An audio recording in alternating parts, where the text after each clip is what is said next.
اعوذ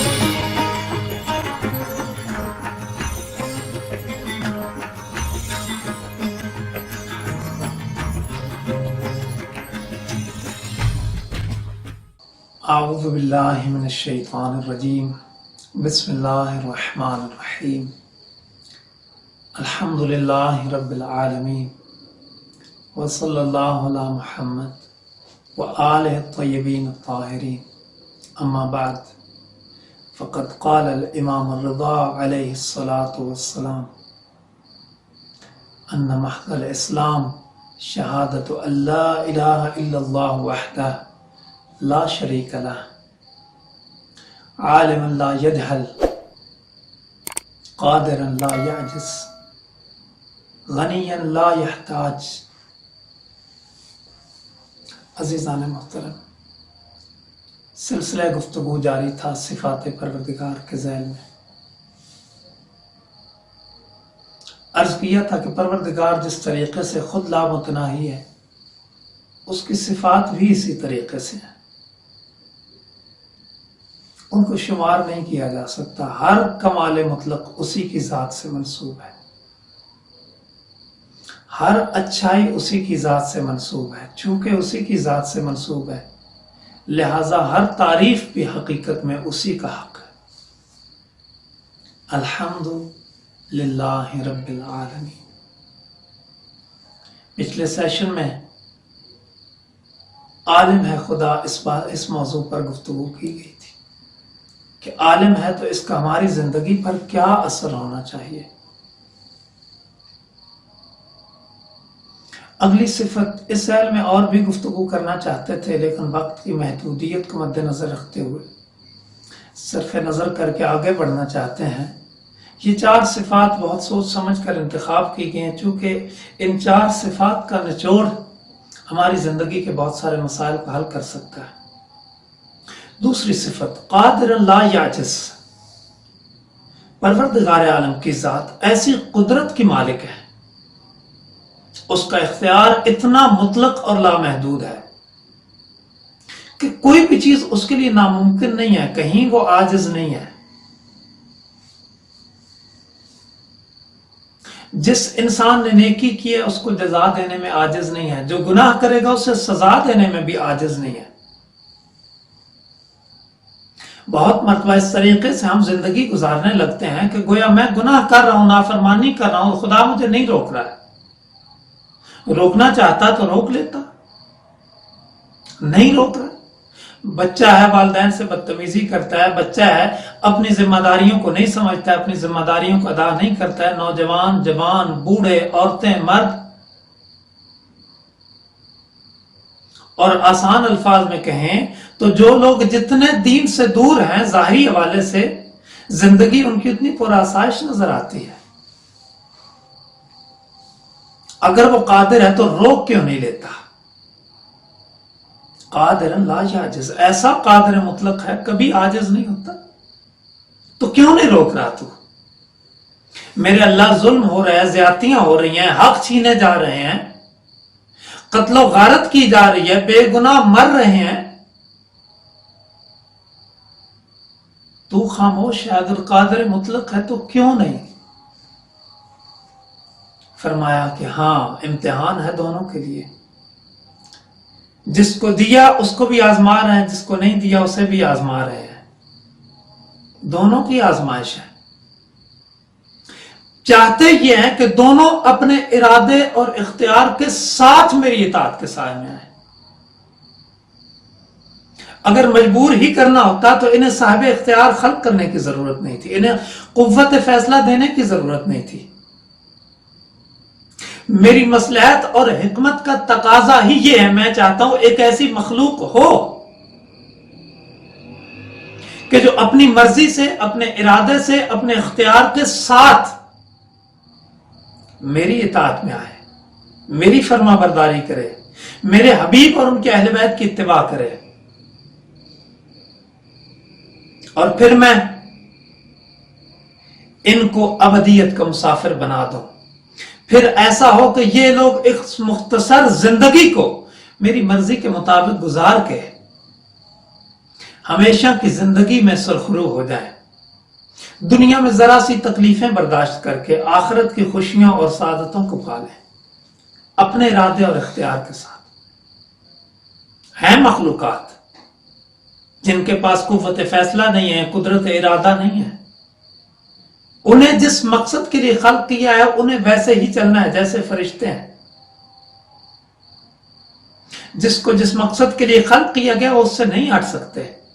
اب چونکہ ان کے پاس ارادہ و اختیار نہیں ہے، کہا کہ اے انسان اگر تو اپنے ارادے اور اختیار کے ساتھ میری اطاعت کے سائے میں زندگی گزار دے تو میں تمہیں ان سے بھی افضل قرار دے دوں گا۔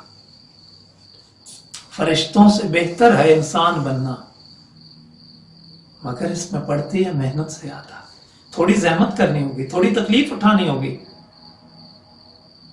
کبھی خدا کی رضا کے لیے بھوک برداشت کرنی ہوگی، کبھی پیاس برداشت کرنی ہوگی۔ صبح سردیوں کا موسم ہے، گرم بستر ہے، بڑی سخت نیند آئی ہے، بڑی سخت نیند آئی ہے، اٹھنے کو دل نہیں چاہ رہا۔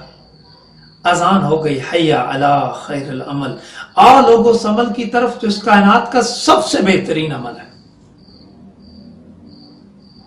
یہاں پر میں اٹھتا ہوں میرے اللہ تیری رضا کے لیے۔ یہ انسان ہے جس کے بارے میں خدا کہتا ہے کہ اس کو فرشتوں کے لیے باعث فخر بنا دیں گے۔ لہذا دو طرح کے لوگ ہیں، کچھ وہ لوگ ہیں جنہوں نے خدا کی قدرت کا یقین کیا تو کہا کہ ٹھیک ہے، جب قادر مطلق وہ ہے میں کوشش کرتا چلا جاؤں گا، اگر میرے حق میں بہتر ہوگا تو مجھے کامیابی ملے اس راستے پہ تو خدا مجھے ناکام نہیں ہونے دے گا، اور اگر میرے حق میں یہ بہتر ہوگا کہ ظاہری طور پر مجھے اس سلسلے میں ناکامی کا سامنا کرنا پڑے گا، تب بھی چونکہ میں جانتا ہوں کہ اگر بہتر ہوتا کامیاب ہوں تو وہ کر دیتا، مجھے ناکام کیا اس کا مطلب ہے میرے لیے یہی تو بہتر تھا، میں پھر بھی راضی برضا رہتا ہوں۔ سر تسلیم خم ہے جو مزاج یار میں آئے، میرے اللہ میں تو راضی ہوں کیونکہ تو مجھ سے محبت کرتا ہے۔ کیسے ہو سکتا ہے تو قادر مطلق بھی ہو، مجھ سے پیار بھی کرتا ہو، میری ضرورت کو پورا بھی کر سکتا ہو، اور پھر میں بے بسی کے ساتھ دیکھتا رہ جاؤں؟ بس ایک ہی جواب ہے، اے انسان یہاں تمہیں ضرورت تھی، تمہیں تھوڑا جھٹکا لگنا چاہیے تھا، تم غافل ہو گئے تھے، تم مجھے ہی بھلا بیٹھے تھے، تم اس دنیا میں کھو گئے تھے، تمہیں لگنے لگا تھا کہ یہ کامیابی جو تو نے حاصل کیا صرف تیری کوشش کا نتیجہ ہے، میری رحمت کا تمہیں ذکر ہی یاد نہیں تھا کہ میری رحمت بھی کوئی چیز ہے۔ لہذا اے انسان یہ بھی تو میری رحمت ہی کا تقاضا تھا کہ تمہیں ناکام کروں تاکہ تو جاگے، تاکہ تو پھر سے میری طرف پلٹے، آئے میری بارگاہ میں کہ میرے اللہ بھٹک گیا تھا میں، اور میں تو کریم، میں یہ نہیں کہتا کہ اب تک گناہ کی زندگی گزار کے آپ کیا کرنے آیا ہے، میں پھر بھی تمہیں قبول کر لوں گا۔ لہذا فرمایا یا عبادی الذین اسرفوا علی انفسہم لا تقنطوا من رحمت اللہ، اے میرے وہ بندے جنہوں نے اپنے اوپر ظلم کیے ہیں، گناہ کر کر کے، نافرمانیاں کر کر کے، جنہوں نے میری راہ کو چھوڑ کر شیطان کی راہ اپنا لی، میرا دامن چھوڑ کر شیطان کے دھوکے میں آ گئے، میری بتائی ہوئی جنت کے راستے کو چھوڑ کر شیطان کے دکھائے ہوئے سبز باغوں کی طرف چل دیے۔ اے انسان لا تقنطوا من رحمت اللہ، پھر بھی میں کہتا ہوں کہ میری رحمت سے نا امید مت ہونا۔ ان اللہ یغفر الذنوب جميعا، یہی تو کرم ہے، قدرت رکھتا ہے لیکن انتقام نہیں لے رہا، موقع فراہم کر رہا ہے توبہ کا۔ چاہتا تو وہیں پر جہاں ہم نے نافرمانی کا ارادہ کیا ہماری شہرت حیات کو کاٹ دیتا، چاہتا تو وہیں پر روک لیتا، چاہتا تو وہیں ہمیں فنا کے گھاٹ اتار دیتا، لیکن نہیں کیا، موقع دیا۔ ہم نے بچپن سے یہ سلسلہ شروع کیا نافرمانی کا، بچپن گزرا، لڑکپن گزرا، نوجوانی آئی، جوانی آئی، بڑھاپا آیا، چلتے گئے، کبھی نہیں سوچا پلٹیں، لیکن ہر پل اس کی رحمت یہی کہتی رہی میرے بندے پلٹ آ، پلٹ آ، میں جو بلا رہا ہوں تمہیں، کہ سعادت اسی طرف ہے۔ بنی اسرائیل میں ایک شخص تھا ہماری طرح، نافرمانیاں کرتا، توبہ کرتا، پھر گناہ کرتا، پھر توبہ، پھر گناہ، پھر توبہ، جیسے ہم کرتے۔ آخری وقت نزدیک آ گیا، اب روئے جا رہا ہے، آنکھیں ہیں کہ جیسے ساون کے بادل سے بھی زیادہ شدت کے ساتھ برس رہی ہے۔ کسی نے پوچھا کہ کیا ہوا، درد زیادہ ہے؟ کہا نہیں۔ کیوں رو رہے ہو؟ کہا اپنی گزاری زندگی کے بارے میں سوچ سوچ کے رو رہا ہوں کہ کچھ بھی تو ایسا نہیں ہے جسے ساتھ لے جا سکوں اور پیش کر سکوں کہ میرے اللہ اس زندگی سے یہ کما کے آیا ہوں تیری رضا کے بارے میں، تیری رضا کے لیے۔ کسی نے کہا توبہ کیوں نہیں کرتا؟ کہا شرم آتی ہے، جتنے گناہ کیے اور جتنی بار توبہ توڑی اپنی، اب کس منہ سے اس کی بارگاہ میں کہوں میرے اللہ معاف کر دے۔ پروردگار نے وقت کے نبی کو بھیجا، جاؤ اسے کہو ایک بار ذرا پکار کے تو دیکھ، ایک بار کہہ کے تو دیکھ کہ میرے اللہ معاف کر دے مجھے، استغفر اللہ ربی واتوب الیہ، دیکھ میں کتنا غفور رحیم ہوں، میں پھر بھی تمہیں قبول کروں گا۔ عزیزان محترم، وہ قادر مطلق ہے، ہم عاجز مطلق ہیں، بے بس ہیں۔ بات سمیٹنے کی کوشش کر رہا ہوں، زندگی کو بدلنا ہوگا۔ اگلی صفت جو امام نے بیان فرمائی، غنی لا یحتاج، وہ ایسا بے نیاز ہے جو کبھی محتاج نہیں ہوتا۔ دنیا میں ہوتا ہے ایسا، بادشاہ بھی محتاج ہوتے ہیں، وہ ایسا بے نیاز ہے جس کے خزانے کبھی ختم نہیں ہو سکتے۔ اور آخری صفت جو بیان کریں، عدلا لا یجور، وہ عادل ہے جو کبھی ظلم نہیں کرتا۔ ہم نے بڑے ظلم کیے اس پاک ذات کی بارگاہ میں، بڑے ظلم کیے۔ حق تو یہ تھا کہ اس کی نعمات کے شکر کے طور پر گویا زندگی اس کی عبودیت میں گزار دی جاتی،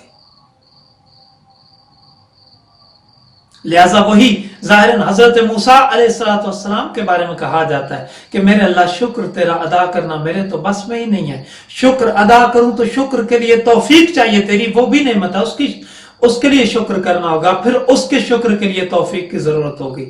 شکر در شکر در شکر در شکر، ایک نعمت کا شکر ادا نہیں کر سکتا۔